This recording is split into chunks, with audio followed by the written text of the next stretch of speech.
Dopo esserci occupati di analizzare la parte del business model canvas riconducibile direttamente al cliente, passiamo ad analizzare le sezioni che descrivono la strategia interna all'azienda. In particolare, analizzeremo le risorse chiave, le attività chiave, i partner, la struttura dei costi e il flusso di ricavi. Iniziamo dalla prima sezione. Il blocco delle risorse chiave racchiude gli asset strategici di cui un'azienda deve disporre per dare vita e sostenere il proprio modello di business. Tra le risorse chiave partiamo a descrivere quelle fisiche, che comprendono beni materiali, quali reti di punti vendita, impianti, tecnologie, macchinari. Insomma, tutto quello che serve per produrre o vendere il nostro bene o servizio. Seguono le risorse intellettuali, che comprendono il know-how di un'azienda, i brevetti, i marchi, il copyright, i progetti sviluppati, le partnership e il database di clienti. Infine abbiamo le risorse finanziarie, che comprendono particolari disponibilità finanziarie come linee di credito, contanti o partecipazioni. Adesso analizziamo le attività chiave. In questo blocco si descrivono le attività strategiche che devono essere compiute per creare la value proposition, raggiungere i clienti, mantenere le relazioni con loro e generare ricavi. Le attività chiave possono essere di due tipi, le attività produttive e le attività di problem solving. Le attività produttive sono tipiche delle aziende manifatturiere, nelle quali è indispensabile continuare a creare, produrre e distribuire il proprio prodotto. Tutte queste attività risultano capital intensive. Le attività di problem solving sono le attività connesse alla gestione del cliente e alla percezione e all'analisi delle sue reali esigenze. Queste attività sono tipiche di aziende di consulenza o di chi eroga servizi professionali. Adesso analizziamo i partner. Il blocco dei partner definisce la rete di fornitori e partners necessari al funzionamento del modello di business aziendale. Pensiamo a BMW, che per la promozione della prima monovolume BMW ha puntato ad una partnership con Telepass, regalando 10.000 km di percorrenza gratuita sulla rete autostradale italiana. Le partnership possono essere di tipo differente. Abbiamo alleanze strategiche tra aziende non concorrenti. È il caso dei fornitori o delle aziende che si collocano all'interno di un'unica catena produttiva. Abbiamo alleanze strategiche fra concorrenti. Ad esempio, il consorzio dei produttori di Prosecco promuove le diverse cantine attraverso lo stesso canale distributivo. O infine le joint venture, per sviluppare nuovi business, come ad esempio il recente accordo tra Apple e IBM per lo sviluppo di applicazioni mobile nell'ambito business. Passiamo ora ad analizzare la sezione della struttura dei costi. In questo box si capisce quali sono i costi per raggiungere la value proposition, quindi i costi che sono strategici. Ipotizziamo la campagna social di Disegual. Entra nudo ed esci vestito.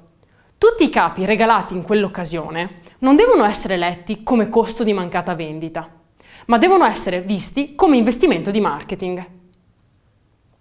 Un'azienda che produce mobili di design, ad esempio la Lago, avrà alti costi per designer e architetti, perché il valore aggiunto è dato dalla creatività dei professionisti coinvolti.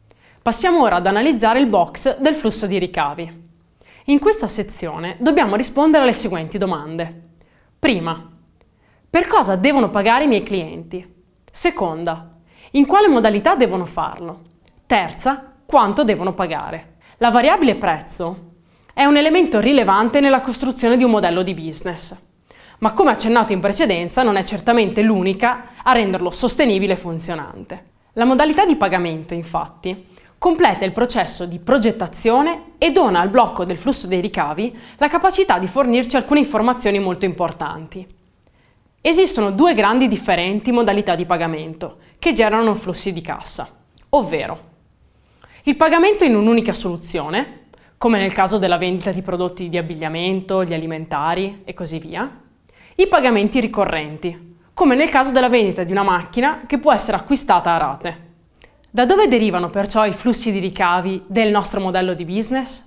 I ricavi possono arrivare dalla vendita diretta di un bene. Questa è la fonte di ricavo più conosciuta e anche quella che si associa meglio a un certo tipo di prodotti, le auto, i libri, l'abbigliamento e così via. Il canone d'uso deriva dall'uso di un particolare servizio. Le compagnie telefoniche fanno pagare al cliente in base ai minuti che consumano. Abbiamo poi il prestito, il noleggio, il leasing, l'affitto, in cui si fornisce a un cliente la possibilità di utilizzare un bene per un tempo determinato. È il caso degli affitti dei locali commerciali, delle automobili in leasing e così via. Abbiamo poi la quota di iscrizione, comune nel caso in cui si venda un servizio in maniera continuativa. Per esempio nelle palestre dove i frequentatori pagano un'iscrizione e poi una quota mensile. Abbiamo le licenze, come nel caso in cui un'azienda può decidere di far utilizzare una proprietà intellettuale o un brevetto, pur mantenendone la proprietà, o le licenze d'uso dei software. Abbiamo poi le commissioni di intermediazione, è il caso di Visa o delle altre carte di credito, in cui il modello di business prevede flussi di incasso derivati proprio dalle commissioni, che si incassano nel momento in cui ci si permette di effettuare transazioni tra venditore e acquirente. Per finire la pubblicità. Il flusso di ricavi è generato dalla spesa relativa alla pubblicità di un prodotto o servizio. Pensiamo a dei banner pubblicitari nelle app o nei siti web. Seguono adesso un paio di esempi. Riportiamo l'esempio di Gillette e di Ryanair. Gillette è stato il primo imprenditore a commercializzare il sistema di rasoi usa e getta.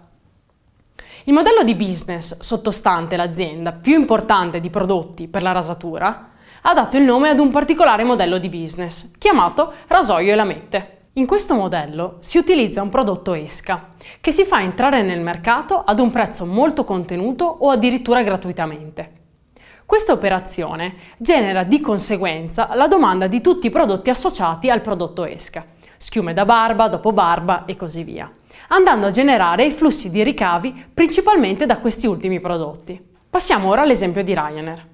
Ryanair è stata fondata nel 1985 da Tony Ryan. La compagnia iniziò la sua attività sulla tratta che univa Waterford a London Gatwick. Nel 1991 Michael O'Leary ottenne l'incarico di ristrutturare la compagnia, adottando il modello più economico, tariffe basse, niente fronzoli, sulla base del modello della compagnia aerea messicana Southwest Airlines. Ryanair fu la prima a proporre il check-in online e ottenere un enorme vantaggio competitivo, grazie alla logica dei voli low cost, all'atterraggio da aeroporti secondari e rivoluzionando il concetto di viaggio in ottica di durata. Negli anni, le altre compagnie aeree si sono dovute adeguare al pricing di Ryanair, soprattutto per le rotte in concorrenza. L'azienda irlandese, per mantenere la leadership di prezzo, ha quindi creato un nuovo modello di business, che prevedesse la creazione di un pricing modulare, che abbia una base di pricing low cost, su cui però si sommeranno servizi aggiuntivi a richiesta del cliente, la selezione del posto, il bagaglio estiva, il pranzo a bordo e così via. A conclusione di questo modulo, quindi, possiamo dire che il modello di business è a tutti gli effetti una scelta strategica. Da un lato esplicita il modo in cui ci si propone al cliente finale e dall'altro evidenzia le scelte operative e di supply chain. Il tutto deve essere orientato per migliorare la value proposition dell'azienda.